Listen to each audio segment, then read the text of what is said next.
Party anchor बनेगी बेटा। अस्सलाम वालेकुम नाज़रीन, आपके दोस्त 24 करोड़ पाकिस्तानियों के दोस्त इरशाद नजम मौजूद है अपने चैनल के साथ ज़ुमान बाग में। हमारे साथ एक अंकल मौजूद है, आइए उनसे बात करते हैं। अस्सलाम वालेकुम। जी वालेकुम अस्सलाम। आपका प्यारा सा नाम क्या है? मेरा नाम गुलाम यासिर है, मैं PYC लाहौर का वाइस प्रेसिडेंट। Vice president. आप यहाँ क्यों आए हैं? आप वाइस प्रेसिडेंट हैं, आपको यहाँ क्यों कर रहे हैं? आपको तो ईद श्री राम सबके घर में मनानी चाहिए, तो आप यहाँ क्यों आए हुए हैं 4 रात? देखिए हमारी ईद जो सी है ना इस मुल्क पाकिस्तान के साथ, मैं ये समझता हूँ कि अगर हमारा वतन है, हमारा मुल्क है, इस्लामी जमहूरिया पाकिस्तान में हमारे आइन की बालादस्ती है, तो उसके साथ हमारी लाखों ईदें हैं।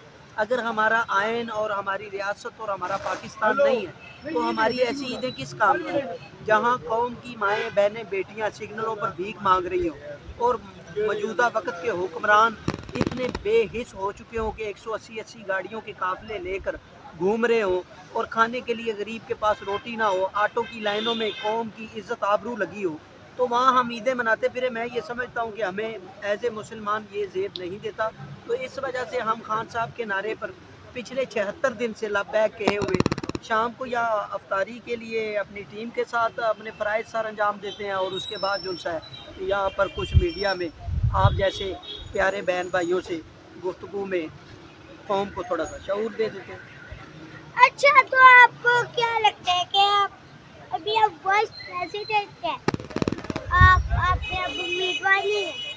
नहीं, मैं उम्मीदवार नहीं हूँ और मैं ये समझता हूँ कि जिस दिन हमारी पूरी 23 करोड़ आवाम बजाय उम्मीदवार बनने के एक वर्कर बनेगी, उस दिन सही मायने में हमारे पाकिस्तान में एक बदलाव आएगा। ये ज़रूरी नहीं होता कि MPA MNA या गाड़ियों को झंडे या हूटर लगाने से ये इंसान बड़ा होता है। इंसान को दिल से बड़ा होना चाहिए। जिस इंसान का दिल बड़ा है, जिसका इखलाक बड़ा है, जिसका अज़म बड़ा है, बड़े बड़े मिशनों के लिए हमेशा बड़ी बड़ी कुर्बानियाँ देना पड़ती हैं। तो मैं ये समझता हूँ कि मुझे जैसे इंसान को अगर टिकट मिले भी तो मैं तब भी लड़ने के लिए तैयार नहीं हूँ। वर्कर आज़ाद होता है और वर्कर क्लास का इंसान किसी का पाबंद नहीं होता। अच्छा, तो जैसे नबी अकरम सल्लल्लाहु अलैहि वसल्लम ने कहा था, तालीम हासिल करो चाहे तुम्हें चीन भी जाना पड़े। उसमें चीन जाने का मतलब चाइना जाना था, और चाइना जाने का मतलब उसमें इतनी दूर था, सब कुछ तो समझ हो गया। उसमें जो हिज्रत के साल चले थे और अब तक 21वीं सदी नेशनल सदी आ गई, तो क्या कहते हैं ये कौम उस पर चलेगी? जी देखें, जहाद की कई किस्में हैं। वो जिस मायने में मेरी प्यारी बहना अल्लाह ताला के रसूल सल्लल्लाहु अलैहि वसल्लम ने फरमाया था कि चीन जाए, इल्म हासिल करें, चाहे उसके लिए चीन जाना पड़े। तो उस सूरत में मैं समझता हूँ बिल्कुल ये आप सरकार दो आलम सल्लल्लाहु अलैहि वसल्लम का कौल मुबारक ठीक है, लेकिन जहाद की कई डेजिनेशन है। जहाद की डेजिनेशन है, अगर आप अपने माँ बाप को हाकल हाल का खाना खिलाते हैं तो वो भी जहाद है। अगर आपका हमसाया आपकी वजह से भूखा नहीं सोता तो वो भी जहाद है। अगर आप माँ बाप बूढ़े माँ बाप के आगे ऊंची आवाज़ अपनी माँ बाप से बुलंद नहीं करते, आपके वालिदैन के सामने आपकी आवाज़ इस तरह होनी चाहिए। हजूर नबी करीम सल्लल्लाहु अलैहि वसल्लम ने फरमाया कि जैसे आप किसी बादशाह से मुखातिब होते हैं, एक गुलाम अपने बादशाह से किस तरह मुखातिब होता है, इस तरह आपको अपने बूढ़े माँ बाप से। तो ये भी एक जहाद है। जहाद की 1 करोड़ किस्में हैं। इल्म हासिल करें, उसके लिए चाहे चीन जाना पड़े तो बिल्कुल ठीक बात है ये। अब मुझे आप ये बताएं कि हमारी 23 करोड़ आवाम में बहुत कम लोग हैं जो बुजुर्ग हैं, हमारे यहाँ कोई ऐसे हैं जो माली हालात से तंग होकर इल्म नहीं हासिल करते। तो मैं समझता हूँ मुल्क कौम के लिए, आप अपने मुल्क कौम की बका के लिए अगर कहीं जंग लड़ रहे हैं ना, तो ये भी जहाद का एक हिस्सा है। तो आप ठीक कह रही हैं, जहाद इल्म भी हासिल करना चाहिए। तो ये इल्म ही है कि आप जैसे चेहरे, इन बुजुर्गों जैसे चेहरे, इन भाइयों जैसे चेहरे, कुछ उनकी ज़ुबानों से कुछ ऐसे लफ्ज़ निकलते हैं जो सीखने को मिलते हैं, तो ये भी एक जहाद। अच्छा, तो ये जो आपने कह दिया बिल्कुल सही है, जहाँ की कई किस्में। देख मुझे एक इंग्लिश में जिहाद मुख्तलिफ को क्या कहते हैं इंग्लिश में, जिहाद की मुख्तलिफ किस्में हैं, है ना? तो उनमें आज मैंने अपना सबक भी पढ़ा इलेवेंथ के बारे में, इससे हमें पता चल गया कि ये देखें जहाद की सब इल्म हासिल करने की 100 किस्में जहाद की। तो आगे मैं ये कहना चाहूँगी, आप जरा महंगाई के बारे में तो तफसील से बताएं अपनी कौम को। देखें जी मेरी प्यारी बहन, ये आपने बहुत अच्छा सवाल किया। महंगाई की तो आप बात ही न करें, दड़म धकता हो चुका हुआ है। गरीब आदमी 1000 रुपया कमा रहा है, 800 रुपया किलो जनाब मेरी घी नहीं मिल रहा, 800 रुपया किलो भी घी नहीं मिल रहा।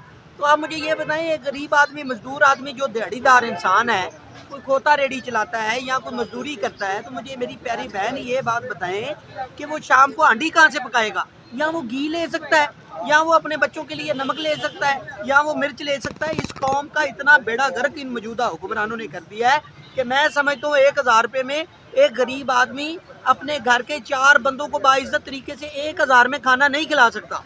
ये इनकी अयाशियाँ और इनकी शाहनवाजियाँ खर्च नहीं हो रही, ख़त्म नहीं हो रही। कौमी ख़जाना जनाब डूब चुका है, मुल्क दिवालिये के दहाने पर खड़ा हुआ है। तो मैं ये समझता हूँ कि जो महंगाई की आपने बात की है, महंगाई दो टोक बात है कि महंगाई ने गरीब की कमर तोड़ दी। तो आपको क्या कहते हैं, आपको इमरान खान क्यों अच्छा लगता है? इमरान खान मुझे सिर्फ वक्त इस बात पर अच्छा लगता है कि पिछले 75 सालों में इमरान खान फर्द वाहिद लीडर था कि हम तो जब कुफार के बारे में बात करते हैं ना, तो हमारी कोशिश होती है कि हमारे हल्कों से भी आवाज़ नीचे हो, कुछ दाएं वाला कुर्सी पर बैठा सुन ना ले। इमरान खान को फ़कत मेरे लाइक करने का नज़रिया ये है कि इमरान खान 75 सालों में वो वाहिद लीडर है जिसने कुफार की आंखों में आंखें डालकर, कुफार के मुल्क में जाकर, कुफार की मौजूदा पार्लियामेंट में जाकर फर्द वाहिद मुजाहिद आदमी है जिसका नाम इमरान खान है, जिसने कुफार के गढ़ में जाकर, उनके मुल्क में, उनकी मौजूदा पार्लियामेंट में जाकर कुफार को ललकारा है।